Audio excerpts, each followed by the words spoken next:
Let's talk about the elephant in the room, and that would be the insane move the Nasdaq has had just since April, going from 399 to 583 in just 5 months.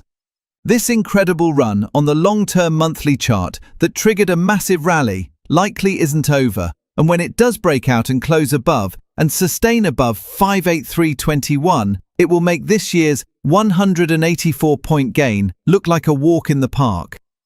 That monthly squeeze on the Nasdaq QQQs is the elephant in the room. For the second consecutive month, tech stocks have been pushing higher and have been pushing above the upper Bollinger Band, whilst relative strength has been waning. And now, price action has printed a lower high on the weekly chart. The 5 red boxes I've placed for you at the long-term weekly trend line since 2023 shows 4 distinct touches. A 5th touch may be coming soon, unless price can close above 583.21. Yes, we have a trend change, unless price closing above that level. If we see a 5th touch of that long-term trend line and price is headed that way, the 5th touch is usually a 60% chance that price fails there and breaks down.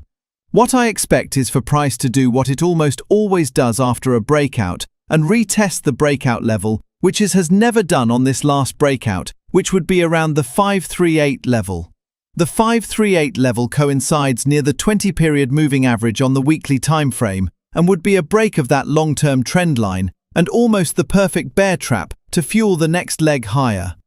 When you see this kind of volatility and relative strength divergence on a monthly, weekly and daily time frame, it's usually the market storing energy for a directional move that lasts more than a few weeks.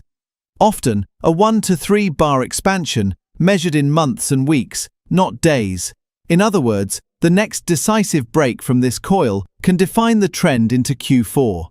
For triggers, keep it simple. A daily close and holding above the 583.20 level invalidates the downside move and increases the odds of the upward trend resuming, with 588.50 as the first target, upper Bollinger Band extension / measured move from the channel, and then target 2 of 595, round number and potential magnet for option flows. On the downside though, if we see a break and close below 570.40 to 571.87 zone, 20-day and pivot cluster, then the odds increases to